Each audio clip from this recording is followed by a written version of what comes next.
অপহরণ নাকি চুরিহাট্টার আগুনে প্রাণ গেছে দুই বান্ধবী বৃষ্টি ও দোলার? এমন প্রশ্নের উত্তর খুঁজছেন পরিবারের সদস্যরা।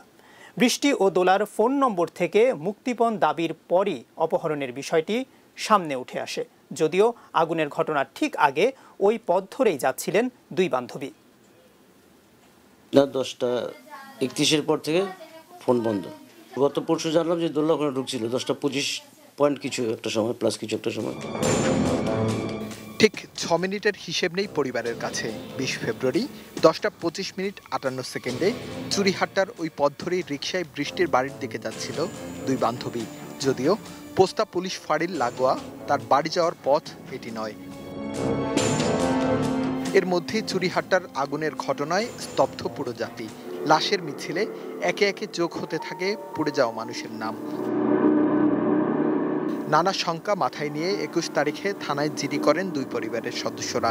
মর্গ, ঢাকা মেডিকেল, এ থানা ও থানা সব ঘুরেও সন্ধান নেই বৃষ্টি ও দোলার। মর্গে থাকা লাশের মাঝেও খুঁজে পাননি তাদের পরিবার। মৃত্যুর ভাবনাই যখন জেগে বসেছে তখনই 22 ফেব্রুয়ারি দুপুরে বৃষ্টি ও দোলার ফোন নম্বর থেকে কল যায় তাদের বাবার কাছে। দাবি করা হয় মুক্তিপণ। মাত্র 1 লাখ টাকা দিলেই নাকি ছেড়ে দেওয়া হবে দুই বান্ধবীকে। বেঁধে দেওয়া সময়ের মধ্যে সে টাকাও পরিশোধ করা হয়। এরপরই ফোন বন্ধ।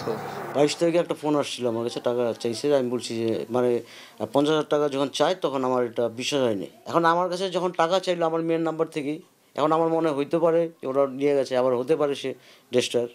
মামা বলছে আমার মেয়েকে ছাড়বেন কখন, বলে একজন পাঠাইছেন, একজন করে তো আমরা ছাড়বো না, দুইজনের আরেকজন তো টাকা পাঠায়নি, আমরা তো রিস্ক নিব না, এটা বললো তারা। তারপর পরের দিন তো দোলারাও টাকা পাঠিয়েছে, কিন্তু তারপর আর তাদের ওই নাম্বারও খোলা ছিল না কিছুই, তারপর আর কোনো খোঁজ খবর নেই।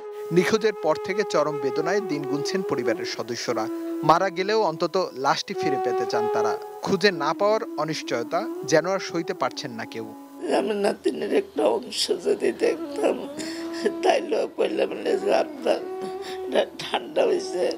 9 দিন আমার মায়ের আমি দেখি না, 9 দিন বলে না মা বলে থাকতেন। Arif Hossain, ATN news, Dhaka.